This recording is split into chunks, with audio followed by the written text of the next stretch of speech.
ONETv special report.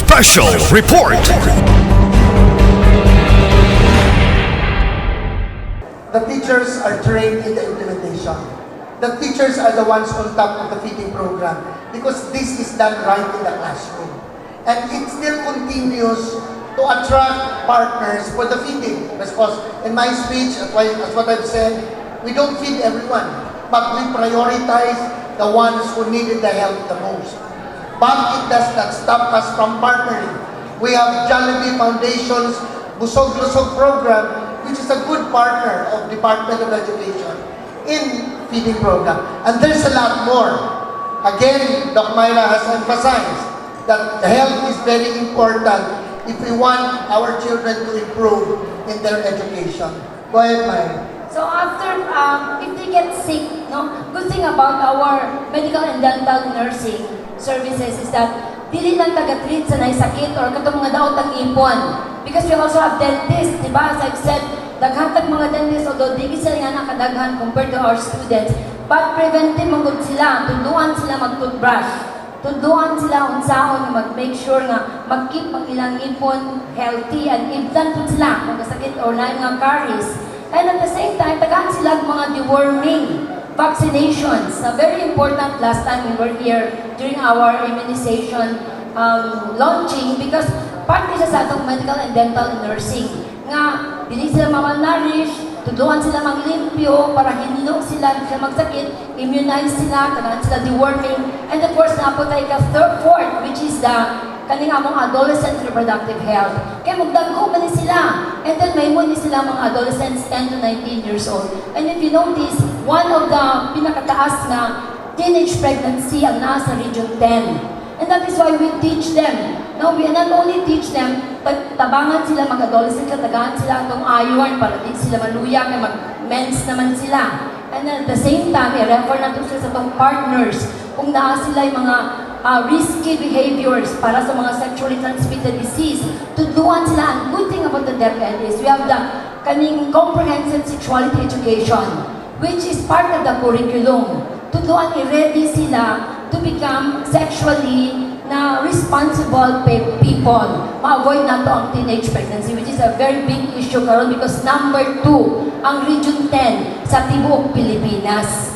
Sa mga batanon, 10 to 19 years old na kakaburusan at nagka-drop out sa school. So aside from ARH, another flagship program is our NDEM, National Drug Education Program. Kabalungan ta ang grabe ka dako nga addiction sa atong country, and many of our students have become victims of this, and that is why natabarkada kontra droga and many other curriculum-based na advocacies aside from the BAKD na atong yearly nga ginahimo nga mga contest and ng mga adolescents nga mga corners in the school to prevent them from going into mga vices, to develop behaviors that are healthy. And ang pinakalas na gidugang is the 6th flagship program, which is the mental health or school mental health. So nga naman yung school mental health gidugang ni, na naman takaroon, di ba, Mental Health Act, bago pa na-release ang IRR.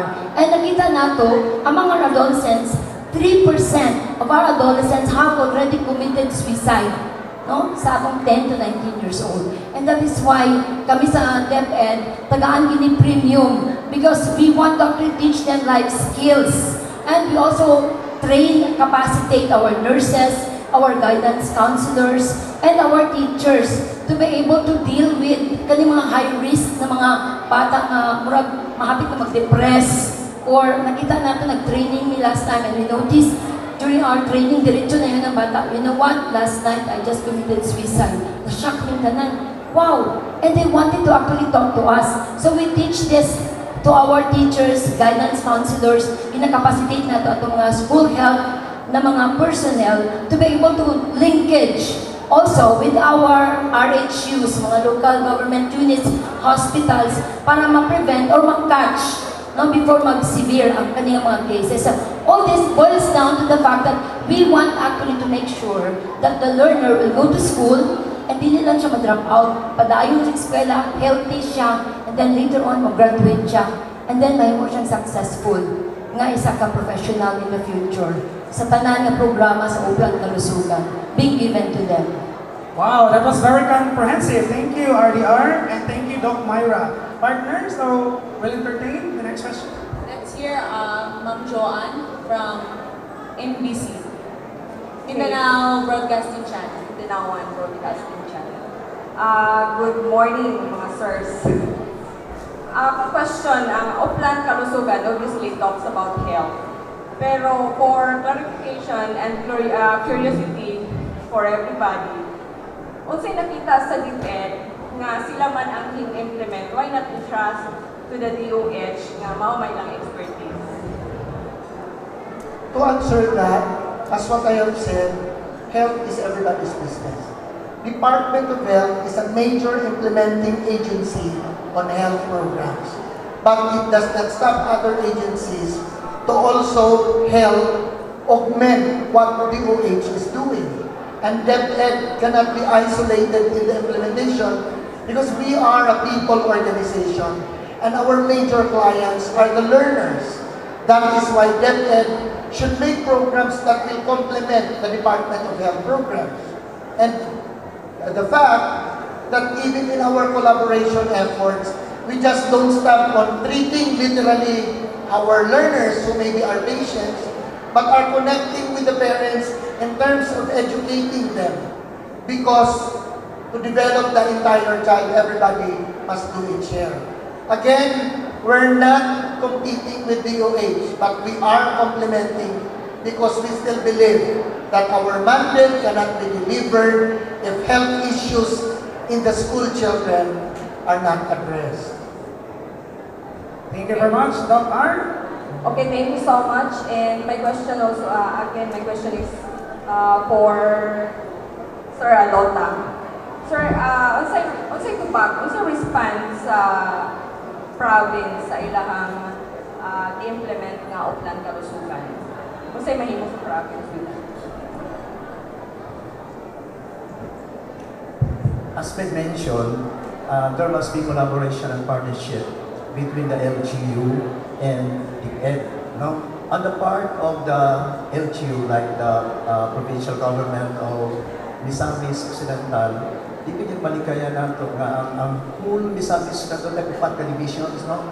Dili na nag-concentrate diri sa Misamis Occidental Division na ang Oroquieta, Buzamis, Tanggug, so pila tanang ka divisions diri sa upat.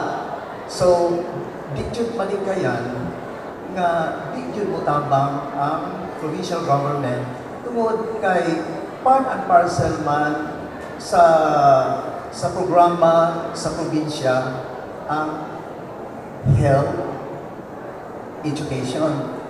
So, di mabulag na to, education lang, so part yun na ang health.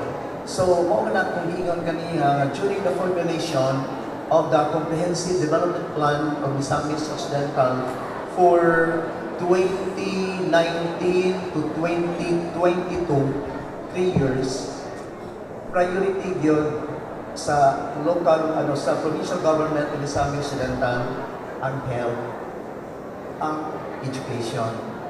So, naagyon lahat. So, sa programa sa DepEd, masulod niya na sa development plan, karong tuiga, kung sa man ang programa, kay baykwan man na siya, musulod niya sa annual investment program. So 3 years. Tanaw na sa gobernador, tanaw sa ang pananawigan, kung unsa ang mga programa nga ipasunod na to for 2020. Kay karon hinapos naman ang 2019, 2020. So for sure, magkuha yun programa sa health, programa sa education. For 2021, naagya ko na siya hanggang sa 2022. So, mo na ang rules sa provincial government of Misamis Occidental for Oplan Kalusugan sa DepEd. And remember, naatay local school board nga ang automatic na chairman ang gobernador. Siguro na ay mga kaya nakuha naman yung okay, ang Oplan Kalusugan, siguro ang gawa sa funding na makuha nato sa provincial government, naabot siguro, mabutangan ko na to sila, depende na, no? Depende sa partnership and collaboration sa gobernador o sa SDS. Kay ang gobernador at chairman, ang SDS man ang co-chairman. O dahil mga members nga naa sa local government kung kinsa mo compose sa local school board, local health board. So, siguro mabutangan o makita nila nga kinala magdugang ang funding, zero, part and parcel sa budget sa local school board para sa health. That's it. Punaan siguro ni board member Leo.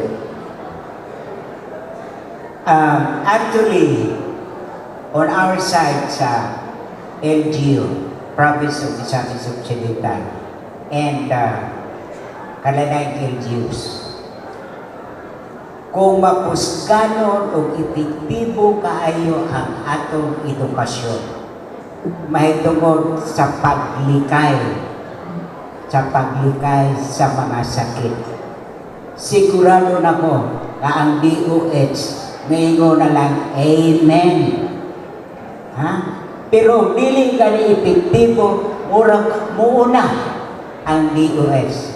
So, to the teachers, Director, mga divisions head, kaming mga millennials, nagsalig ninyo, no? As to how unsa ka-epektibo ang atong pagtudlo sa mga bata. Si Governor Pilitan na siya instruction. Ang mga board members, ang mga kursihan, suroy mo sa tanang eskwelahan. Tabangi ang taga Deped. Wahipakpak. You can have all for support. Sa mga kauban akong millennials, kay Baluko, kay Balume, mga gahi mag-ulo. Pero, wa may mahimo taga Deped ang inyong mga maestra, ang inyong district supervisor, division supervisor, why mahimo kung magpagahit ta og ulo. Be an open-minded. Kahit kitang mga millennials, ang Deped ang inagtuyo, mao ang atong kaumaon. So, with the assurance, we would like to announce nga understudy upon instruction of the governor ingon siya istudyohi ang atong budget nga daghan mga professionals nga mogo abroad. You will get a program. Study now, pay later. Study now, pay later. We will make the necessary announcement. At any rate, ako gusto our full support. Mo-pledge me our full support to the education.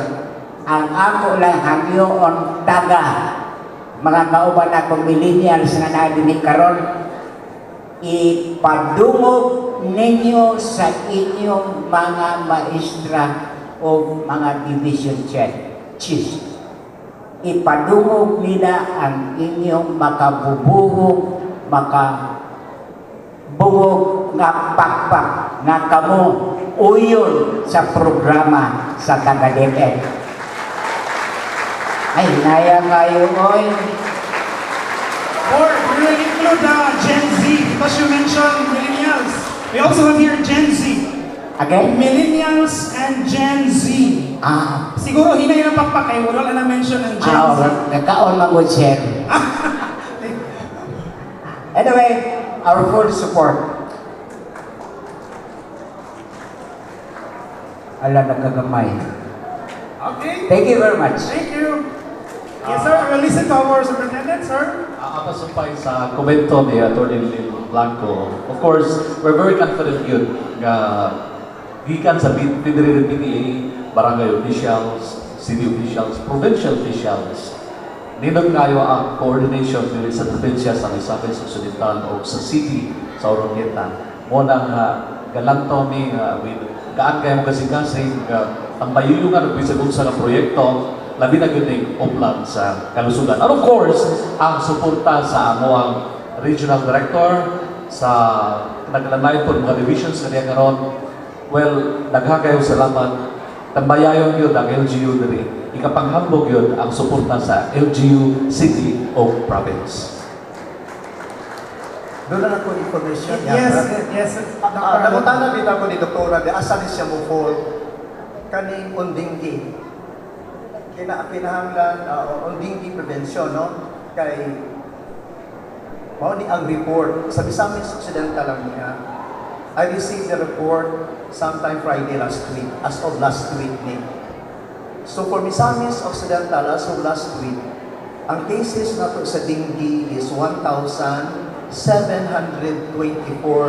distributed among the different LGUs, no? And then, out of 1,724, 5 mamatay. Pero comparing it to last year, nawala. Last year, ang dengue cases sa province of Misamis Occidental is 2,399. Ang namatay, 29. So there is a decrease. Karong liga. So for dengue prevention, akong ihatag ang microphone sa akong tabad dili sa DOH. Kung asa mo full ni sa pila ka programa sa OK? 6 flagship program. So asa man ni na ako ni sa WASH, si Kaiti elaborate siguro doktora. Actually, mo fall ni sa prevention sa atong water, sanitation, and hygiene. Apil manggod sa atong pagpanglimpyo sa atong eskwelahan. Make sure na kanitong 4S, search and destroy, magiging isa ka sa 4, di ba? Manglimpyo ta sa itong mga kanal-kanal, na make sure na di stagnant ang water, and then kayong bago, ngayon nila ang 4 o'clock habit, manglimpyo every 4 o'clock, and natin directive actually from the central office, from our Undersecretary Alain Pasqua, nga na 3 things nga dapat ma-ensure in every school. And one of that is first, is to ensure that the 4S ang tanan compliant ang tanan natong mga schools. So aside sa schools na mga garden, na mga pots, make sure nga ang mga water din mag-stagnate even sa mga daot ka mga atok, and then daghan mga dahon-dahon nag bitay-bitay sa atok, maka-hold mo good water and mahimong breeding place sa atong lamok. Simple lang man ikaw itong naon kung patyo na itong lamok, patay ko na to ang dengue. Aman gikan ang lamok, gikan sa iyang katong kiti-kiti. So we'll make sure na dili mo daghan ang kiti-kiti. So that's the first directive sa atong schools, to be 4S compliant. The second one is to continue the advocacy and awareness sa atong mga teachers, PTA, sa atong mga students, with our nurses and other health personnel. Padayunon din ang awareness katong 4S nato. Nga itudlo sa ilang importance of katong self-protection. Gani, part of our directive also is to encourage nga magpantalon ang estudyante og light-colored. Why light-colored? Because they found out na ang kaning bitang black and blue, nagitan sa scientific studies dito sa Philippine Science, nga duulon siya sa lamok kung blue and black ang color sa clothes. So avoid of mga dark colors, like especially blue and black, and wear light colored pants. And of course, third is to strengthen our partnership, linkages with our rural health units and hospitals. Katong giingon ni RD ganiha, tinod na sa DepEd, kung mag-ilanat ang bata, di may kabalo kung ilanat tungod sa colds or flu or tungod sa dengue. So kung absent na siya, timanan na sa teacher or gahilantan ng bata right there and then tanawon sa nurse or i-refer kung taas king ilanat na likelihood nga 2 days na pataas, continuous fever, daluna nato siya sa atong health centers to get an NS1 test, rapid test na siya for dengue. Available na siya sa atong mga health centers because outbreak level naman, epidemic level na ang Region 10. So, ang NS1 test must be made available sa atong health centers or rural health units and hospitals. Dito manggod ma-diagnose nga dengue siya. So, importante ang third point sa among sa DepEd sa schools that we link with the nearest rural health service facilities, barangay health units, and hospitals para nga ma-report, ma-diagnose, and ma-counted as part of the cases. And ang lastly, importante gid masabtan nato tanan, ang problema sa dengue, ang makapatay sa atong mga bata, dili man ang bleeding. Ang makapatay mostly ang shock. Kaya mo gawas man ang tubig sa atong kaugatan. That is why kung gahilanan na itong mga bata, di pa kabalo kung dengue or not, painomon gidaghan kaayo fluids. No, hydration is the key. Kaya kung mag-dengue ang bata, mo gawas man ang plasma sa iyang ugat. Maapil ang platelet gawas. So mo nang sahay mag-bleeding food. So important yun to educate, to hydrate, really hydrate all our febrile, ang itong mga ipanghilantan ng mga bata, and of course, i-report sa nearest na itong barangay health or hospital nga itong mga kanang partners to get a test to be able to confirm kung dengue gid siya. Thank you. Last questions from Sir James Tremedal. Sir, your question? Last question. Yeah, thank you very much, Shane. When I opened the program, I have read the message of Director Art. Direct recording, James Criminal po at your service. You quote, kanina sa message before, you quote also Henry Ford. But this time, you quote a certain Mark Lehman. That he says, the power of community to create health is far greater than any physician, clinic, or hospital. Can you elaborate on this?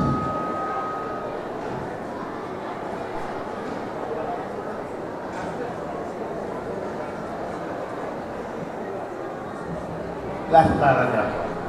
Interesting. Apparently, it always has to put so much premiums on prevention. So, what I mean to say, if the power of community is to create health, is greater than a physician, we make sure that we increase awareness, and that awareness should be lived by the community. We don't look for physicians, we don't need specialists to treat us if nothing happens within us because we take care of our health. Meaning, again, na-discuss ni Doc Myra what a school must do, but it is not sufficient if only the school instill on these values of cleanliness, for example. Cleanliness is next to godliness. Mga bata pa ta, nana ng English sa Bisara. But are we just up to putting all these advocacy statements or communication lines at the walls without living the message, what it really conveys? Again, we don't limit educating them in the schools, but of course the parents. Kaninang puyan sa dengue, sa lamok, does not just choose school premises, but at homes. So every place is vulnerable. That is why cleanliness should be elsewhere. And if we succeed on putting all this community together in terms of putting health as a top priority factor in living life, then I think that's greater than a specialist, a physician. And that is what emphasized by this statement. Thank you very much, Director. Kaya interesado ko, it will lead to my next question. Kasi, for us journalists, awareness is iba sa education. But if you remember, for what happened is education nicely. Anything about it? Well, it has to start with awareness.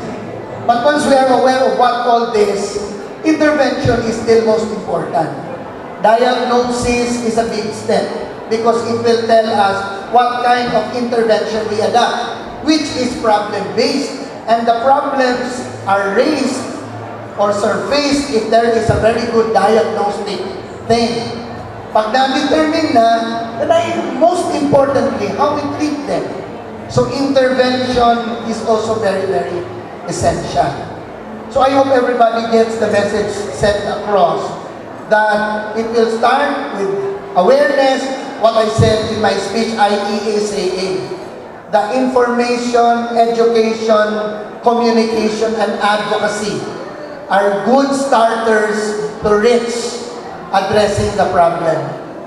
But sana, we don't have to wait that the problem would exist before we act. Because in as much as health is concerned, prevention is still a lot better than cure.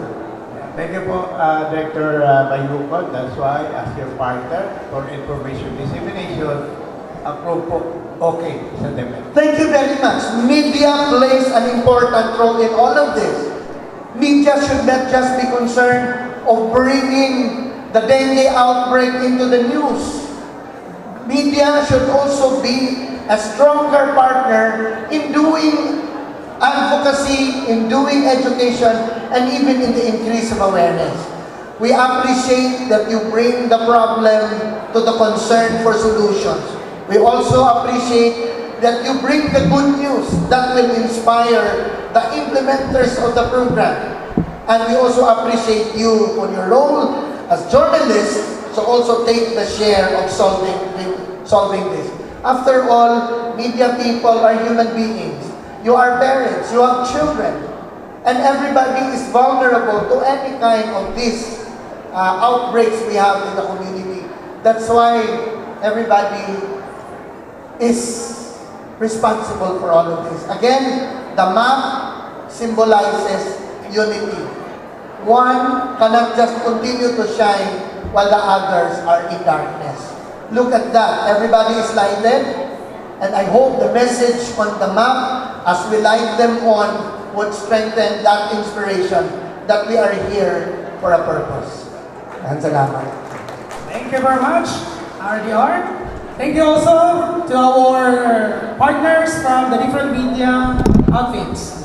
So that ends our show, partner. So again, thank you very much, Director R, SBS Edwin, Provincial Administrator, Dr. Alota, Dr. Ye, and Majority Floor Leader, Attorney Blanco. May we request our guests here to stay in front and to gesture the OK sa DepEd in front of our media partners.